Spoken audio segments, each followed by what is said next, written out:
ನಮ್ಮ ಬೆಂಗಳೂರಿಗೆ ಸ್ವಾಗತ. ನಾನು ಸೌಮ್ಯ ಮಳಲಿ. ಕುಡಿದ ಮತ್ತಿನಲ್ಲಿ ಶುರುವಾದ ಗಲಾಟೆ ಕೊಲೆಯಲ್ಲಿ ಅಂತ್ಯವಾಗಿದೆ. ಶ್ರೀರಾಂಪುರದ ಸನ್ರೈಸ್ ಸರ್ಕಲ್ನಲ್ಲಿ ಈ ಒಂದು ಭೀಕರ ಘಟನೆ ನಡೆದಿದೆ. ಆನಂದ್ ಎಂಬುವರನ್ನ ಲೋಹಿತ್ ಕೊಲೆಗೈದಿದ್ದಾರೆ. ಕುಡಿದ ಮತ್ತಿನಲ್ಲಿ ಶುರುವಾದಂತಹ ಗಲಾಟೆ ಇದೀಗ ಕೊಲೆಯಲ್ಲಿ ಅಂತ್ಯ ಆಗಿದೆ. ಶ್ರೀರಾಂಪುರದ ಸನ್ರೈಸ್ ಸರ್ಕಲ್ ಬಳಿ ಒಂದು ಭೀಕರ ಘಟನೆಯಾಗಿದೆ. ಆನಂದ್ ಎಂಬುವವನನ್ನ ಲೋಹಿತ್ ಅನ್ನುವಂತಹ ವ್ಯಕ್ತಿ ಕುಡಿದ ಮತ್ತಿನಲ್ಲಿ ಕೊಲೆ ಮಾಡಿದ್ದಾನೆ. ಎಣ್ಣೆ ಮತ್ತಲ್ಲಿ ಹಣದ ವಿಚಾರಕ್ಕೆ ಗಲಾಟೆ ಶುರುವಾಗಿದೆ. ಗಲಾಟೆ ನಂತರ ಚಾಕುವಿನಿಂದ ಆನಂದ್ಗೆ ಲೋಹಿತ್ ಇರಿದಿದ್ದಾನೆ. ಶ್ರೀರಾಂಪುರ ಠಾಣೆಯಲ್ಲಿ ಈ ಕುರಿತಂತೆ ಪ್ರಕರಣ ಕೂಡ ದಾಖಲಾಗಿದೆ. ಕುಡಿದ ಮತ್ತಿನಲ್ಲಿ ಶುರುವಾದಂತಹ ಗಲಾಟೆ ಕೊಲೆಯಲ್ಲಿ ಅಂತ್ಯ ಆಗಿರುವಂತದ್ದು. ಹಣದ ವಿಚಾರಕ್ಕಾಗಿ ಒಂದು ಗಲಾಟೆ ಆಗಿದೆ ಅನ್ನುವಂತಹ ಮಾಹಿತಿ ಕೂಡ ಲಭ್ಯ ಆಗಿದೆ. ಸದ್ಯ ಶ್ರೀರಾಂಪುರ ಪೊಲೀಸ್ ಠಾಣೆಯಲ್ಲಿ ಇದೀಗ ಪೊಲೀಸರು ಪ್ರಕರಣವನ್ನ ದಾಖಲಿಸಿಕೊಂಡಿದ್ದಾರೆ. ಸ್ಥಳದಲ್ಲಿ ಒಂದು ರೀತಿ ಉದ್ವಿಗ್ನ ವಾತಾವರಣ ಕೂಡ ನಿರ್ಮಾಣ ಆಗಿರುವಂತದ್ದು. ಸ್ಥಳಕ್ಕೆ ಪೊಲೀಸರು ಬಂದು ಪರಿಶೀಲನೆಯನ್ನ ನಡೆಸಿದ್ದಾರೆ. ಲೋಹಿತ್ ಅನ್ನುವಂತಹ ವ್ಯಕ್ತಿಯಿಂದ ಈ ಒಂದು ಕೃತ್ಯ ಆಗಿದೆ. ಆನಂದ್ಗೆ ಚಾಕುವಿನಿಂದ ಇರಿದು ಆತನನ್ನ ಕೊಲೆ ಮಾಡಲಾಗಿದೆ. ಸಣ್ಣ ವಿಚಾರಕ್ಕೆ ಶುರುವಾದಂತಹ ಗಲಾಟೆ ಕೊಲೆಯಲ್ಲಿ ಅಂತ್ಯ ಆಗಿದೆ. ಶ್ರೀರಾಂಪುರದಲ್ಲಿ ಈ ಒಂದು ಭೀಕರ ಕೊಲೆ ನಡೆದಿದೆ. ಚಾಕುವಿನಿಂದ ಇರಿದು ಆನಂದ್ ಅನ್ನುವಂತಹ ವ್ಯಕ್ತಿಯನ್ನ ಹತ್ಯೆ ಮಾಡಲಾಗಿದೆ. ಕೆಲಸ ಹೋಗ್ಬಿಟ್ಟು ಬಂದ್ಬಿಟ್ಟು ಇಲ್ಲಿ ನಿಂತವನೆ. ಅವ್ರು ಹೇಳಿದ್ರು ನಮ್ಗೆ ಗೊತ್ತಿಲ್ಲ ಅಂದ್ರೆ ಅವ್ರು ಹೇಳಿದ್ರು ಬಂದು ನಿಂತವನೆ ಅಂತ. ಒಬ್ಬರು ಬಂದು ಕಾಸು ಕೇಳವನೆ. ಕಾಸಿದೆ ಯಾವ್ದು ಕಾಸು ಕೇಳ್ತೀಯ ಅಂದ್ರೆ ಕಾಸಿಲ್ಲ ಹೋಗು ಅಂತ ಹೇಳವನೆ. ಅಲ್ಲಿಗೆ ಅವನು ಸಲ ಅಂತ ಮಾಡವನೆ ಅಂತ ಅಲ್ಲಿ ಅವ್ರು ಹೇಳ್ತಾ ಇದ್ರು. ನಾವು ನೋಡಿಲ್ಲ ಯಾರಂತ ನಮ್ಗೆ ಗೊತ್ತಿಲ್ಲ. ಬೆಂಗಳೂರಲ್ಲಿ ಡ್ರಗ್ಸ್ ಯಾವ್ಯಾವ ರೀತಿ ಮಾರಾಟ ಆಗ್ತಾ ಇದೆ, ಹೇಗೆಲ್ಲ ಸರಬರಾಜು ಆಗ್ತಾ ಇದೆ ಅನ್ನೋದನ್ನ ಕೇಳಿದ್ರೇನೆ ಬೆಚ್ಚಿ ಬೀಳ್ಬೇಕು. ಅಷ್ಟರ ಮಟ್ಟಿಗೆ ಡ್ರಗ್ಸ್ ಜಾಲ ವ್ಯಾಪಿಸಿದೆ. ಯಾವ್ಯಾವುದೋ ಮಾಯದಲ್ಲಿ ಪೆಡ್ಲರ್ಗಳು ರಾಜಧಾನಿಗೆ ಡ್ರಗ್ಸ್ ಸಾಗಿಸ್ತಾ ಇದ್ದಾರೆ. ಅಷ್ಟೇ ಅಲ್ಲ, ಡ್ರಗ್ಸ್ ಮಾರಿ ಕೋಟಿಗಟ್ಟಲೆ ಹಣ ಆಸ್ತಿಯನ್ನು ಸಂಪಾದಿಸಿದ್ದಾರೆ. ಬೆಂಗಳೂರಲ್ಲಿ ಕುಬೇರ ಡ್ರಗ್ ಪೆಡ್ಲರ್ ಒಬ್ಬ ಬಲೆಗೆ ಬಿದ್ದ ಸ್ಟೋರಿ ಇದು. ಕೇವಲ 4 ವರ್ಷ 2.5 ಕೋಟಿ ಆಸ್ತಿ. ಪೆಡ್ಲರ್ ಆಸ್ತಿ ಮುಟ್ಟುಗೋಲು ಹಾಕೊಂಡ ಫಾಸ್ಟ್ ಕೇಸ್. ಬೆಂಗಳೂರಲ್ಲಿ ಡ್ರಗ್ಸ್ ದಂಧೆಯ ಕರಾಳ ಮುಖ ಮತ್ತೆ ಮತ್ತೆ ಬಯಲಾಗ್ತಾನೆ ಇದೆ. ಡ್ರಗ್ಸ್ ದಂಧೆ ಮಾಡೋರು ಎಷ್ಟೆಲ್ಲ ಹಣ ಮಾಡಬಹುದು ಅನ್ನೋದು ಡ್ರಗ್ಸ್ ಪೆಡ್ಲರ್ ಒಬ್ಬನಿಂದ ಬಯಲಾಗಿದೆ. ಡ್ರಗ್ಸ್ ಕೇಸಲ್ಲಿ ಅಂಧರಾಗಿದ್ದ ಆರೋಪಿಯೊಬ್ಬ ಬೆಂಗಳೂರಲ್ಲಿ ಬರೋಬ್ಬರಿ ಕೋಟಿ ಆಸ್ತಿ ಸಂಪಾದಿಸಿದ್ದಾನೆ. ಇವರೇ ನೋಡಿ ಆ ಕುಬೇರ ಡ್ರಗ್ ಪೆಡ್ಲರ್ ಅಜಯ್ ಕುಮಾರ್ ಸಿಂಗ್. ಬಿಹಾರ ಮೂಲದ ಅಜಯ್ 2016ರಲ್ಲಿ ಬೆಂಗಳೂರಿಗೆ ಬಂದು ಆನೇಕಲ್ ಬಳಿ ವಾಸವಾಗಿದ್ದ. ಬೆಂಗಳೂರಿಗೆ ಬಂದ 4 ವರ್ಷದಲ್ಲಿ ಬರೋಬ್ಬರಿ 2.5 ಕೋಟಿ ಆಸ್ತಿ ಸಂಪಾದಿಸಿದ್ದಾನೆ. ಹೊರ ರಾಜ್ಯದಿಂದ ಗಾಂಜಾವನ್ನ ತರಿಸ್ತಾ ಇದ್ದ ಅಜಯ್ ನಗರದ ಹಲವು ಕಡೆಗಳಲ್ಲಿ ಸಹಚರರನ್ನ ಇಟ್ಟು ಮಾರಾಟ ಮಾಡ್ತಾ ಇದ್ದ. ಡ್ರಗ್ಸ್ ಮಾರಿ ಆನೇಕಲ್ ಸುತ್ತಮುತ್ತ ಪತ್ನಿ ಶೀಲಾದೇವಿ ಹೆಸರಲ್ಲಿ 3 ಸೈಟ್, 1 ಫ್ಲಾಟ್ ಕೂಡ ಮಾಡಿದ್ದ. ಈಗ ಸೂರ್ಯ ಸಿಟಿ ಪೊಲೀಸರು ಆರೋಪಿಯನ್ನ ಬಂಧಿಸೋ ಜೊತೆಗೆ ಆತನ 1.5 ಕೋಟಿಯಷ್ಟು ಹಣ, ಚಿನ್ನಾಭರಣ ಸೇರಿ ಪ್ರಾಪರ್ಟಿಯನ್ನು ಸೀಸ್ ಮಾಡಿದ್ದಾರೆ. ಕರ್ನಾಟಕದ ಡ್ರಗ್ಸ್ ಇತಿಹಾಸದಲ್ಲಿ ಇದೇ ಮೊದಲ ಬಾರಿ ಪೊಲೀಸರು ಆರೋಪಿಯಿಂದ ಆಸ್ತಿ ಮುಟ್ಟುಗೋಲು ಮಾಡಿರೋದು. ಇದರಲ್ಲಿ ಸುಮಾರು ಪ್ರಾಪರ್ಟೀಸ್ ನಮಗೆ ಪತ್ತೆ ಆಯಿತು ಅವ್ರ ಕಡೆಯಿಂದ. ಬಟ್ ಒಂದು 5 ಪ್ರಾಪರ್ಟೀಸ್ ಅಂದರೆ ಡ್ರಗ್ ರಿಲೇಟೆಡ್ ಇನ್ಕಮ್ ಇದೆ ಅಂತ ನಮಗೆ ಗ್ರೌಂಡ್ಸ್ ಇತ್ತು. ಅದಕ್ಕೆ ಈ 5 ಪ್ರಾಪರ್ಟಿನ ನಾವು ಫ್ರೀಸ್ ಮಾಡಿದ್ವಿ, ಸ್ಥಗಿತಗೊಳಿಸಿದ್ವಿ. ಈ ಫ್ಲಾಟ್ ಇರಲಿ, 2 ಪ್ಲಾಟ್ಸ್ ಇರಲಿ, ಇದೆಲ್ಲ ಇವರು ಈ ಶೀಲಾ ಅಂತ ಇವರು ಧರ್ಮಪತ್ನಿ ಇದ್ದಾರೆ, ಇವರು ಅಜಯ್ ಕುಮಾರ್ ಸಿಂಗ್ ಅವ್ರ ಪತ್ನಿ ಹೆಸರಲ್ಲಿತ್ತು. ಅದೆಲ್ಲ ನಾವು ಫ್ರೀಸ್ ಮಾಡಿದ್ವಿ. ಇದು ಜಾಯಿಂಟ್ ಬ್ಯಾಂಕ್ ಅಕೌಂಟು, ಅದನ್ನು ನಾವು ಫ್ರೀಸ್ ಮಾಡಿದ್ವಿ. 3 ವರ್ಷ ಜೈಲು ಶಿಕ್ಷೆ ಅನುಭವಿಸಿ ಮತ್ತೆ ಡ್ರಗ್ಸ್ ಜಾಲಕ್ಕೆ ಎಂಟ್ರಿ. ಆರೋಪಿ ಅಜಯ್ ಕುಮಾರ್ ಸಿಂಗ್ ಮೇಲೆ ಈ ಮೊದಲು ದೆಹಲಿ, ಬಿಹಾರ, ಉತ್ತರ ಪ್ರದೇಶ ಹಾಗೂ ಮಧ್ಯಪ್ರದೇಶದಲ್ಲಿ ಹಲವು ಕೇಸ್ಗಳು ದಾಖಲಾಗಿದ್ವು. 2012ರಲ್ಲಿ ಬಿಹಾರ ಪೊಲೀಸರು ಅರೆಸ್ಟ್ ಮಾಡಿ ಜೈಲಿಗೆ ಹಾಕಿದ್ರು. ಮತ್ತೆ 2021ರಲ್ಲಿ ಬೆಂಗಳೂರಿಗೆ ಬಂದಾಗ ಪೊಲೀಸರು ಅಜಯ್ನನ್ನ ಅರೆಸ್ಟ್ ಮಾಡಿದ್ರು. ಅಲ್ಲದೆ ಎನ್ಡಿಪಿಎಸ್ ಕಾಯ್ದೆ 1985ರ ಅಧ್ಯಾಯ 5A ಅಡಿ ತನಿಖೆ ನಡೆಸಿ ಆಸ್ತಿ ಸೀಸ್ ಮಾಡಿದ್ದಾರೆ. ಪಾಂಡ್ಸ್ ಪೌಡರ್ ಜೊತೆ ಹೆರಾಯಿನ್ ಸಾಗಿಸ್ತಿದ್ದ. ಕಸ್ಟಮ್ಸ್ನಲ್ಲಿ ಬಚಾವಾಗಿ ಖಾಕಿ ಕೈಗೆ ತಗಲಾಕೊಂಡ. ಇಲ್ಲಿ ನೋಡಿ ಈ ಕೇಸ್. ಫಿಲ್ಮಿ ಸ್ಟೈಲ್ನಲ್ಲಿ ಡ್ರಗ್ಸ್ ಸಾಗಾಟ ಮಾಡ್ತಿದ್ದ ಅಂತಾರಾಜ್ಯ ಡ್ರಗ್ ಪೆಡ್ಲರ್ ಒಬ್ಬನನ್ನ ಕೆಜಿಹಳ್ಳಿ ಪೊಲೀಸರು ಬಂಧಿಸಿದ್ದಾರೆ. ಸುರಾಯ್ ಸ್ಯಾಮ್ ಬೋರಿಸ್ ಸಿಂಗ್ ಎಂಬಾತನ ಡ್ರಗ್ಸ್ ಸ್ಮಗ್ಲಿಂಗ್ ನೋಡಿ ಪೊಲೀಸರೇ ನಿಬ್ಬೆರಗಾಗಿದ್ದಾರೆ.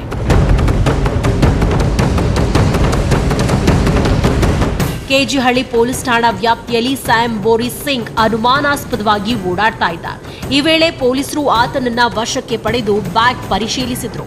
ಅದರಲ್ಲಿ ಪಾಂಡ್ಸ್ ಪೌಡರ್ ಡಬ್ಬಿ ಸಿಕ್ಕಿದೆ. ಇದನ್ನ ತೆಗೆದು ಪರಿಶೀಲಿಸಿದಾಗ ಅದರಲ್ಲಿ 2.5 ಲಕ್ಷ ಮೌಲ್ಯದ 10 ಗ್ರಾಂ ಹೆರಾಯಿನ್ ಪತ್ತೆಯಾಗಿದೆ. ಮಣಿಪುರದಿಂದ ಬೆಂಗಳೂರಿಗೆ ಅದನ್ನ ತಂದಿದ್ದಾಗಿ ಆರೋಪಿ ತಪ್ಪೊಪ್ಪಿಕೊಂಡಿದ್ದಾನೆ. ನಿನ್ನೆ ಅಷ್ಟೇ ಫ್ಲೈಟ್ ಮುಖಾಂತರ ಏರ್ ಇಂಡಿಯಾ ಫ್ಲೈಟ್ ಮುಖಾಂತರ ಬೆಂಗಳೂರಿಗೆ ಬಂದಿಳಿದಿದ್ದ. ಕೆಜಿಹಳ್ಳಿ ಲಿಮಿಟ್ಸ್ ಅಲ್ಲಿರುವ ಒಂದು ಕಡೆ ಮೂವ್ ಆಗ್ತಾ ಇರಬೇಕಾದ್ರೆ ಖಚಿತ ಮಾಹಿತಿ ಮೇರೆಗೆ ಅವನನ್ನು ವಶಪಡಿಸಿಕೊಂಡಿದ್ದಾರೆ. ವಶಪಡಿಸಿಕೊಂಡು ಅವನ ಹತ್ರ heroin drug worth 2 lac rupees ಅಷ್ಟು ವಶಪಡಿಸಿಕೊಂಡಿದ್ದಾರೆ.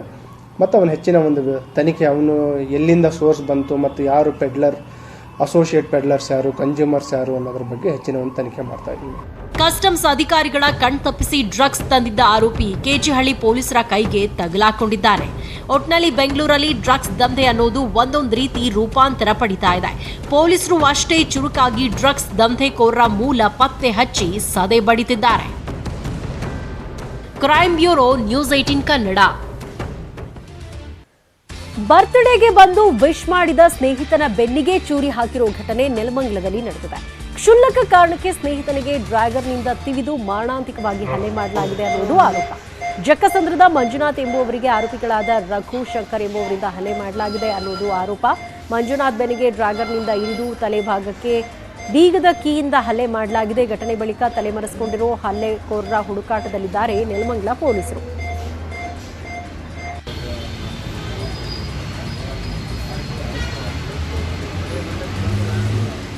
ಸತೀಶನ ಬರ್ತಡೆಗೆ ಹೋಗಿದ್ದೆ. ಆವಾಗ ಇವರು ರಘು ಶಂಕರ್ ಗಿರೀಶ್ ಎಂಬ 3 ವ್ಯಕ್ತಿಗಳು ಹಲ್ಲೆ ಮಾಡಿದ್ದರು ಡ್ರ್ಯಾಗನಲ್ಲಿ. ಹಾಂ ಸರ್.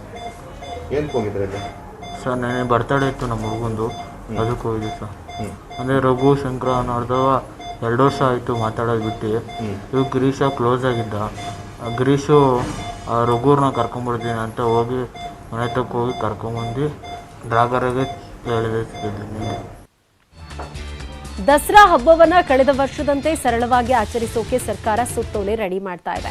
ಈಗ ಗೌರಿ ಗಣೇಶ ಹಬ್ಬಕ್ಕೂ ಕೊರೋನಾ ಹೆಸರಲ್ಲಿ ಕಟ್ಟುಪಾಡು ಹಾಕೋದಕ್ಕೆ ಹೊರಟಿದೆ ಸರ್ಕಾರ. ಸರ್ಕಾರದ ಪ್ಲಾನ್ ಏನು, ಇದಕ್ಕೆ ಜನ ಏನಂತಾರೆ, ಎಲ್ಲವನ್ನು ನಿಮ್ಮ ಮುಂದೆ ಇಟ್ಟಿದ್ದೀವಿ ನೋಡಿ. ಗಣೇಶನ ಹಬ್ಬ ಮಾಡಬೇಕು ಅಂತ ಹೇಗೆ ಮಾಡಬೇಕು ಅಂತೇಳಿ ಚರ್ಚೆಗೆ ತಂದಿದ್ರಲ್ಲಿ ಗಣಪತಿ ಹಬ್ಬ ಈ ಸರಿ ಒಳ್ಳೆ ರೀತಿ ಆಗಬೇಕು ಅನ್ನೋದು ನಮ್ಮೆಲ್ಲರ ಬಯಕೆ ಇದೆ. ಗಣೇಶೋತ್ಸವ ಯಾವ ರೀತಿ ಮಾಡಬೇಕು ಅನ್ನುವಂಥ ತೀರ್ಮಾನವನ್ನು ತೆಗೆದುಕೊಳ್ಳಿ. ಮುಖ್ಯಮಂತ್ರಿಗಳು ನಿರ್ಧಾರ ಮಾಡಬೇಕು ಅಂತೇಳಿ ಮುಖ್ಯಮಂತ್ರಿಗಳಿಗೆ ಅಧಿಕಾರ ಕೊಟ್ಟಿದೆ. ಗೌರಿ ಗಣೇಶ ಹಬ್ಬ ಮಕ್ಕಳು, ವೃದ್ಧರು, ಮಹಿಳೆಯರು, ಹಿಂದೂ, ಮುಸ್ಲಿಂ, ಕ್ರೈಸ್ತರೆಲ್ಲ ಸೇರಿ ಆಚರಿಸೋ ಅದ್ಧೂರಿ ಹಬ್ಬ ಅಂದ್ರೆ ಅದು ಗಣೇಶೋತ್ಸವ. ಇಂಥ ಗಣೇಶೋತ್ಸವಕ್ಕೂ ಸರ್ಕಾರ ಕೊರೋನಾ ಹೆಸರಲ್ಲಿ ಕಟ್ಟುಪಾಡುಗಳನ್ನು ಹಾಕೋಕೆ ರೆಡಿ ಆಗ್ತಿದೆ. ನಾಳೆ ಮಧ್ಯಾಹ್ನ 12:30ಕ್ಕೆ ಮುಖ್ಯಮಂತ್ರಿಗಳ ನೇತೃತ್ವದಲ್ಲಿ ಗೃಹ ಕಚೇರಿ ಕೃಷ್ಣಾದಲ್ಲಿ ತಜ್ಞರು, ಆರೋಗ್ಯ ಇಲಾಖೆ ಸಚಿವರು, ಅಧಿಕಾರಿಗಳ ಜೊತೆ ಸಭೆ ಇದೆ. ಸಭೆ ಬಳಿಕ ಕೊರೋನಾ ಮಾರ್ಗಸೂಚಿ ರಿಲೀಸ್ ಆಗಲಿದೆ. ನ್ಯೂಸ್ 18 ಕನ್ನಡಕ್ಕೆ ಸಿಕ್ಕಿರೋ ಮಾಹಿತಿ ಪ್ರಕಾರ ಕಳೆದ ವರ್ಷಕ್ಕಿಂತ ಒಂದಷ್ಟು ನಿಯಮಗಳನ್ನು ಸರ್ಕಾರ ಸಡಿಲಿಕೆ ಮಾಡಲಿದೆ. ಸಾರ್ವಜನಿಕವಾಗಿ ಗಣೇಶೋತ್ಸವ ಆಚರಣೆಗೆ ಒಂದಷ್ಟು ಷರತ್ತುಗಳನ್ನು ಹಾಕಿ ಅನುಮೋದನೆ ನೀಡುವ ಸಾಧ್ಯತೆ ಇದೆ. ಮುಖ್ಯವಾಗಿ ಸಾರ್ವಜನಿಕ ಸ್ಥಳದಲ್ಲಿ ಗಣೇಶೋತ್ಸವ ನಡೆಸಬಹುದು, ಆದರೆ ಸಾರ್ವಜನಿಕ ಗಣೇಶೋತ್ಸವ 3 ದಿನಕ್ಕಷ್ಟೇ ಸೀಮಿತ ಅಂತ ನಿಯಮ ಮಾಡಬಹುದು. ಧ್ವನಿವರ್ಧಕ, ಡಿಜೆ, ಹಾಡು ಸಮಾರಂಭಗಳು ನಿಷೇಧ ಇರಬಹುದು. ಬೆಳಗ್ಗೆ 8ರಿಂದ ರಾತ್ರಿ 7 ಗಂಟೆಯವರೆಗೆ ಮಾತ್ರ ಅವಕಾಶ ನೀಡಬಹುದು. ಮೂರ್ತಿ ವಿಸರ್ಜನೆ ವೇಳೆ ಮೆರವಣಿಗೆ ಮಾಡುವಂತಿಲ್ಲ ಅನ್ನೋ ಷರತ್ತು ಹಾಕಬಹುದು. 12 ವರ್ಷ 60 ವರ್ಷ ಮೇಲ್ಪಟ್ಟವರಿಗೆ ಅವಕಾಶ ಕೊಡೋದು ಕಮ್ಮಿ. ದೇವಸ್ಥಾನಗಳಲ್ಲಿ ಪೂಜೆ ಸಲ್ಲಿಸೋ ಮಾದರಿಯಲ್ಲೇ ಸಾರ್ವಜನಿಕ ಗಣೇಶೋತ್ಸವಕ್ಕೆ ಅನುಮತಿ ನೀಡುವ ಸಾಧ್ಯತೆ ಇದೆ. ಸಾರ್ವಜನಿಕವಾಗಿ ಪ್ರಸಾದ ವಿತರಣೆ ಮಾಡುವಂತಿಲ್ಲ. ನಿಯಮ ಉಲ್ಲಂಘಿಸಿದರೆ ಸಂಘಟಕರಿಗೆ ದಂಡ, ಶಿಕ್ಷೆ ಅನ್ನೋ ನಿಯಮ ಜಾರಿ ಮಾಡಬಹುದು. ಇನ್ನು ಬಿಬಿಎಂಪಿ ವ್ಯಾಪ್ತಿಯಲ್ಲಿ ಒಂದಷ್ಟು ಷರತ್ತುಗಳನ್ನು ಹಾಕುವ ಸಾಧ್ಯತೆ ದಟ್ಟವಾಗಿದೆ. ಪ್ರತಿ ವಾರ್ಡ್ಗೆ ಒಂದೇ ಸಾರ್ವಜನಿಕ ಗಣೇಶ ಸ್ಥಾಪನೆಗೆ ಸೂಚಿಸಬಹುದು. ಗಣೇಶ ವಿಗ್ರಹ 4 ಅಡಿ ಎತ್ತರ ಮೀರಬಾರದು ಎಂಬ ನಿಯಮ ಹಾಕಬಹುದು. ಉತ್ಸವದಲ್ಲಿ 20ರಿಂದ 30 ಮಂದಿಯಷ್ಟೇ ಭಾಗವಹಿಸಬೇಕು. ಪ್ರತಿ ಏರಿಯಾ ವಾರ್ಡ್ನಲ್ಲಿ ವಾಟರ್ ಟ್ಯಾಂಕ್ ವ್ಯವಸ್ಥೆ ಇರುತ್ತೆ. ವಾಟರ್ ಟ್ಯಾಂಕ್ನಲ್ಲೇ ಗಣೇಶ ಮೂರ್ತಿ ವಿಸರ್ಜನೆ ಮಾಡಬೇಕು ಅನ್ನೋ ಷರತ್ತು ಹಾಕಬಹುದು. ಇದಿಷ್ಟು ಸರ್ಕಾರದ ಮುಂದಿರುವ ಆಯ್ಕೆಗಳು. ಇದರಲ್ಲಿ ಯಾವ ನಿಯಮಗಳನ್ನು ಜನರ ಮೇಲೆ ಹಾಕ್ತಾರೋ, ಇನ್ಯಾವ ನಿಯಮಗಳನ್ನು ಸೇರಿಸ್ತಾರೆ ಅನ್ನೋದು ನಾಳೆ ಮಧ್ಯಾಹ್ನ ಗೊತ್ತಾಗುತ್ತೆ. ಆದರೆ ಸಾರ್ವಜನಿಕ ಗಣೇಶೋತ್ಸವ ಆಚರಣೆಗೆ ಷರತ್ತು ಹಾಕಿ ಅನುಮತಿ ನೀಡೋ ಸಾಧ್ಯತೆ ಹೆಚ್ಚಾಗಿದೆ. ವಿಘ್ನ ವಿನಾಯಕ ಗಣಪತಿಗೆ ನಮ್ಮೆಲ್ಲರ ನಮನಗಳನ್ನ ನಾವು ಹೇಳ್ತೀರಿ. ಗಣಪತಿ ಹಬ್ಬ ಈ ಸರಿ ಒಳ್ಳೆ ರೀತಿ ಆಗಬೇಕು ಅನ್ನೋದು ನಮ್ಮೆಲ್ಲರ ಬಯಕೆ ಇದೆ. ಆ ದೃಷ್ಟಿಯಿಂದ ಮುಖ್ಯಮಂತ್ರಿಗಳಿಗೆ ನಾನು ವಿನಂತಿ ಮಾಡಿದ್ದೀನಿ, ರಿಲ್ಯಾಕ್ಸೇಷನ್ ಕೊಡಿ ಅಂತೇಳಿ. ಕೋವಿಡ್ ಅನ್ನ ಕಂಟ್ರೋಲ್ ಮಾಡುವಂಥದ್ದು ನಮ್ಮ ಜವಾಬ್ದಾರಿ, ಇವೆರಡೂ ಇದೆ. ಆ ದೃಷ್ಟಿಯಿಂದ ಕಳೆದ ಬಾರಿಗಿಂತ ಈ ಬಾರಿ ಹೆಚ್ಚು ರಿಲ್ಯಾಕ್ಸೇಷನ್ ಇರ್ತದೆ. Bureau report, news 18 Kannada.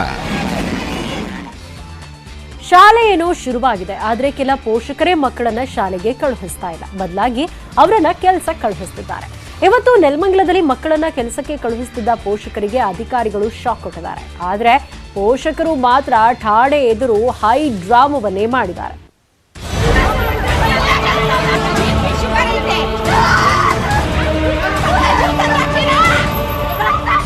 Police ಠಾಣೆ ಎದುರು ಬಿದ್ದು ಒದ್ದಾಡ್ತಾ ಇರೋ ಮಹಿಳೆ, ಅಧಿಕಾರಿಗಳ ಜೊತೆಗೆ ವಾಗ್ವಾದ ನಡೆಸ್ತಾ ಇರೋ ಜನ.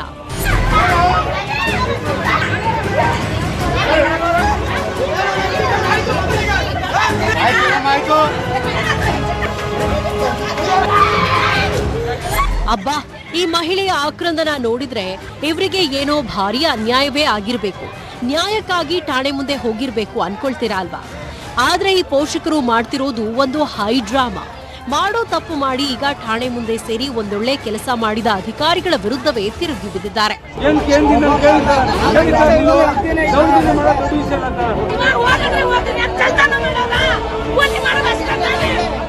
ಅಂದ್ಹಾಗೆ ಈ ಘಟನೆ ನಡೆದಿರೋದು ನೆಲಮಂಗಲ ಟೌನ್ ಪೊಲೀಸ್ ಠಾಣೆ ಮುಂಭಾಗ. ಹೀಗೆ ಒದ್ದಾಡ್ತಾ ಇರೋ ಮಹಿಳೆ ಬಾಲಕಾರ್ಮಿಕನೊಬ್ಬನ ತಾಯಿ. ಗ್ಯಾರೇಜ್ನಲ್ಲಿ ಕೆಲಸ ಮಾಡ್ತಿದ್ದ ಬಾಲಕನನ್ನ ಅಧಿಕಾರಿಗಳು ರಕ್ಷಿಸಿ ಕರೆ ತಂದಿದ್ದಕ್ಕೆ ಪೋಷಕರು ತಮ್ಮ ಮಗನನ್ನ ಬಿಟ್ಬಿಡಿ ಅಂತ ಹೈ ಡ್ರಾಮಾ ಮಾಡಿದ್ದಾರೆ.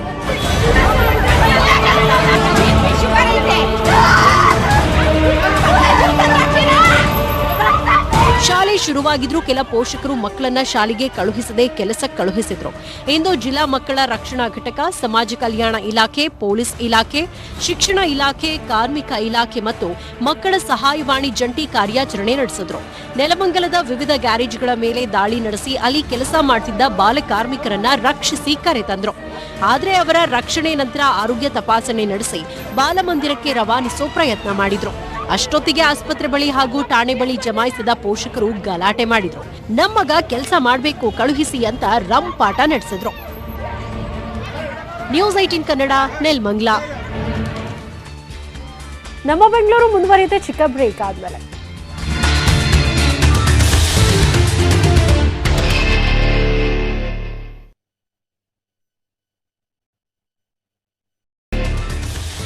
Welcome back. ಕೈದಿಗಳಂದ್ರೆ ಅವರನ್ನ ಜನ ನೋಡೋ ರೀತಿಯೇ ಬೇರೆ. ಆದ್ರೆ ಪರಪ್ಪನ ಅಗ್ರಹಾರ ಕೈದಿಗಳು ಈಗ ಎಲ್ಲರ ಮನ ಗೆಲ್ತಿದ್ದಾರೆ. ಕೈದಿಗಳು ತಯಾರು ಮಾಡ್ತಾ ಇರೋ ಪೆನಾಯಿಲ್, ಮೇಜು, ಕುರ್ಚಿಗಳಿಗೆ ಬೇಡಿಕೆ ಬಂದಿದೆ. ಕೈದಿಗಳು ಅನ್ನೋ ಕಳಂಕ ಮರೆತು ದುಡಿಯೋ ಆಸಕ್ತಿ ಹೆಚ್ಚುತ್ತಾ ಇದೆ. ಇನ್ನು ಬಿಎಂಟಿಸಿ ಮಹಿಳಾ ಸಿಬ್ಬಂದಿ ಜೊತೆ ಕಿರಿಕ್ ಮಾಡಿದ್ರೆ ನಿಮಗೆ ಗ್ರಹಚಾರ ಕೆಡೋದು ಗ್ಯಾರಂಟಿ.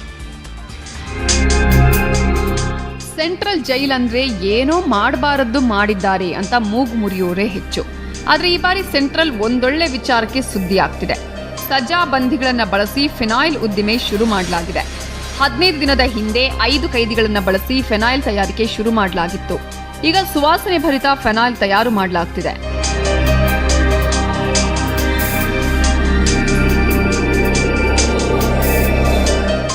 ಒಂದು ಲೀಟರ್ ಫೆನಾಯಿಲ್ಗೆ 60 ರೂಪಾಯಿ ದರ ನಿಗದಿ ಮಾಡಲಾಗಿದ್ದು ರಾಜ್ಯದ ಇತರೆ ಜೈಲುಗಳಿಗೆ ರವಾನೆ ಮಾಡಲಾಗ್ತಿದೆ. ಸಾರ್ವಜನಿಕರು ಸಹ ಜೈಲಿಗೆ ಬಂದು ಖರೀದಿ ಮಾಡುತ್ತಿದ್ದಾರೆ. ಫೆನಾಯಿಲ್ ಮಾತ್ರವಲ್ಲದೆ ಕಬ್ಬಿಣದ ಉಪಕರಣಗಳನ್ನು ತಯಾರು ಮಾಡಲಾಗ್ತಿದೆ. ಕುರ್ಚಿ, ಟೇಬಲ್, ಬೀರು, ಬಾಕ್ಸ್, ಕಬಾರ್ಡ್, ಟೆಂಡರ್ ಕೂಡ ಸಿಕ್ಕಿದೆ. ಕೋರ್ಟ್, ಕಾಲೇಜ್, ಸ್ಟೇಷನ್ಗಳಿಗೆ ಯಾವುದೇ ವಸ್ತು ಬೇಕಿದ್ರೂ ಇಲ್ಲಿಂದ ಸಪ್ಲೈ ಮಾಡಲಾಗುತ್ತೆ.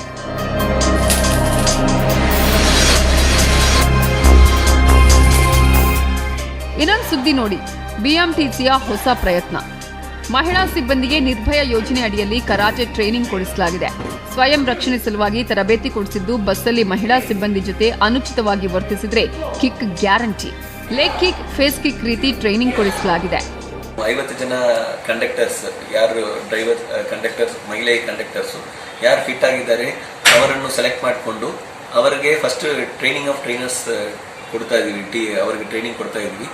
ಬ್ಲಾಗ್ಸ್ ಮತ್ತೆ ಡಿಫೆನ್ಸ್ ಆಕ್ಟಿವಿಟೀಸ್ ಮತ್ತೆ ಅಟ್ಯಾಕ್ ಮಾಡೋದು ಹೆಂಗೆ ಅದರ ಆಕ್ಟಿವಿಟೀಸು ಇದೆ. ಮತ್ತೆ ಲೀಗಲ್ ನಾಲೆಡ್ಜ್, ಅವರು ಹೆಂಗೆ ಮಾತಾಡಬೇಕು, ಅಸರ್ಟಿವ್ನೆಸ್ ಟ್ರೈನಿಂಗ್, ಅದನ್ನು ಪಬ್ಲಿಕ್ ಸ್ಪೀಕಿಂಗ್ ಹೆಂಗೆ ಮಾಡೋದು ಅದರದ್ದು ಟ್ರೈನಿಂಗು ಅವ್ರಿಗೆ ಕೊಡ್ತಾ ಇದ್ವಿ. ಮೊದಲ ಹಂತದಲ್ಲಿ 50 ಮಹಿಳಾ ಸಿಬ್ಬಂದಿಗೆ 16 ದಿನ ಸೆಲ್ಫ್ ಡಿಫೆನ್ಸ್ ಟ್ರೈನಿಂಗ್ ಕೊಡಲಾಗಿದೆ. ಕಿರಿಕ್ ಮಾಡೋ ಮುನ್ನ ಒಮ್ಮೆ ಯೋಚನೆ ಮಾಡಿ. Prime bureau, news 18 Kannada. Supreme court ನ್ಯಾಯಮೂರ್ತಿಗಳಾದ ಕರ್ನಾಟಕದ 2 ನ್ಯಾಯಮೂರ್ತಿಗಳಿಗೆ ಸರ್ಕಾರದಿಂದ ಸನ್ಮಾನ ಮಾಡಲಾಯಿತು. ನ್ಯಾಯಮೂರ್ತಿ ಎಎಸ್ ಓಕಾ ಮತ್ತು ನ್ಯಾಯಮೂರ್ತಿ ಬಿವಿ ನಾಗರತ್ನ ಅವರಿಗೆ ಅಭಿನಂದನೆ ಸಲ್ಲಿಸಲಾಯಿತು. ವಕೀಲರ ಸಂಘ ಹಾಗೂ ಸರ್ಕಾರದ ಸಹಯೋಗದಲ್ಲಿ ವಿಧಾನಸೌಧದ ಬ್ಯಾಂಕ್ವೆಟ್ ಹಾಲ್ನಲ್ಲಿ ಸನ್ಮಾನ ಮಾಡಲಾಯಿತು. ಈ ವೇಳೆ ಕನ್ನಡದ ನೆಲ ಜಲದ ಋಣ ನನ್ನ ಮೇಲಿದೆ, ನಿಮ್ಮೆಲ್ಲರ ಅಭಿಮಾನಕ್ಕೆ ನಾನು ಚಿರಋಣಿ ಅಂತ ಜಸ್ಟಿಸ್ ನಾಗರತ್ನ ಹೇಳಿದ್ದಾರೆ. ನಾನು ಈ ಮಟ್ಟಕ್ಕೆ ಏರಿದ್ದು ಆದುದರಿಂದ ಇವತ್ತಿನ ದಿನ ಈ ಭೂಮಿಯ ಜನರು, ಮಹನೀಯರು, ಮಹಿಳೆಯರು, ಅಕ್ಕ ತಂಗಿಯರಿಗೂ ನನ್ನನ್ನು ಕರೆದು ಆಧಾರದ ಸನ್ಮಾನ ಮಾಡಿ ಫೆಲಿಸಿಟೇಷನ್ ಕೊಟ್ಟಿದ್ದಕ್ಕೆ ನಾನು ಚಿರಋಣಿ. Thank you. ಇದಾಗಿತ್ತು ಇವತ್ತಿನ ನಮ್ಮ ಬೆಂಗಳೂರು. ನೋಡ್ತಾರಿ ನ್ಯೂಸ್ 18 ಕನ್ನಡ. ಜಾಲ ನಮ್ಮದು, ಬಲ ನಿಮ್ಮದು.